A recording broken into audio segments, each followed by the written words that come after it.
À Il Giardino, Elektra est ravie de retrouver Rémi, qui annonce qu'il prend un nouveau départ à Los Angeles. Il est également ravi de la revoir. Elle lui sourit. Rémi avoue à Elektra qu'il la surveillait de près. Elektra est heureuse d'apprendre que Rémi prenait de ses nouvelles. Il dit qu'elle est très spéciale. Il s'est renseigné sur tout ce qu'elle fait avec Ivy. Il espère que Los Angeles lui conviendra aussi, alors qu'il essaie de se faire une vie en ville. Elle dit que c'est agréable de voir un visage amical, ce qui l'amène à lui demander si elle s'est fait des amis là-bas, même s'il sait qu'elle déjeunait avec Will.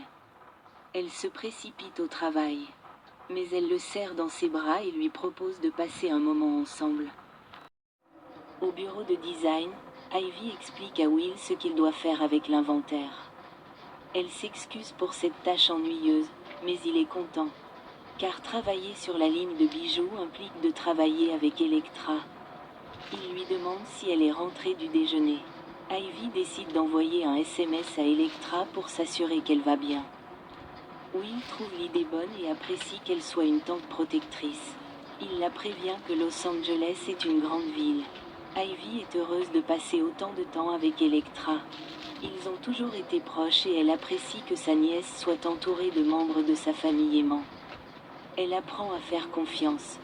Will lui demande si cela signifie qu'elle n'a pas toujours eu cela, car il les entend sans cesse parler d'un événement malheureux chez elle auquel elle essaie d'échapper. Il pose la question uniquement parce qu'il tient à elle. Will ne cherche pas à fouiller dans le passé d'Elektra, mais il est inquiet. Ivy insiste sur le fait que sa nièce essaie de refaire sa vie à Los Angeles et elle est heureuse d'avoir Will dans sa vie. À son retour, Elektra révèle avoir croisé une amie de chez elle après le départ de Will. Elle n'en revient pas et regrette d'avoir retrouvé une amie et regrette d'avoir eu plus de temps pour la revoir. Quand Will lui demande s'il était un ancien petit ami, elle répond que non, qu'ils sont juste amis. Mais elle n'avait jamais vraiment réalisé à quel point il lui manquait avant de le revoir. Rémi, quant à lui, est toujours à Il Giardino. Il sort son appareil photo et affiche une photo d'Elektra. Il dit qu'elle le reverra bientôt. Dans la cabine, Carter dit à Hope qu'il a fait ce qu'il devait faire. Elle acquiesce, affirmant qu'il s'est retrouvé coincé.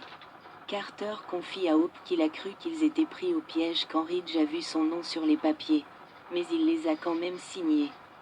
Il sait combien Ridge aime l'entreprise, mais il n'arrête pas d'écouter sa fille.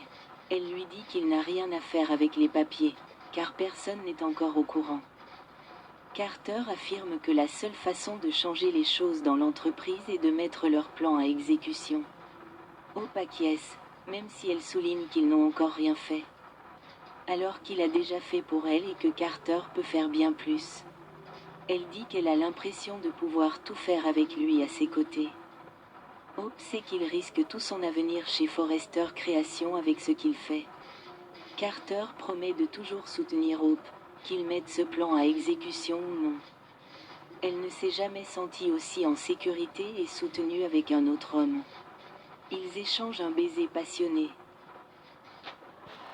Chez Forrester, Ridge n'arrive pas à croire ce que Brooke lui raconte. Il n'arrive pas à admettre que Carter tente de prendre le contrôle de l'entreprise malgré sa loyauté et son amitié. Brooke affirme que c'est déjà fait. Ridge refuse de croire Brooke.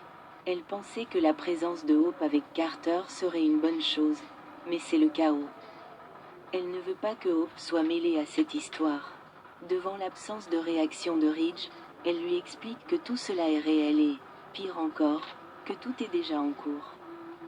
Brooke insiste sur le fait qu'elle ne cherche pas à blesser Ridge, mais que toute la haine et l'animosité au sein de l'entreprise ont conduit à cela.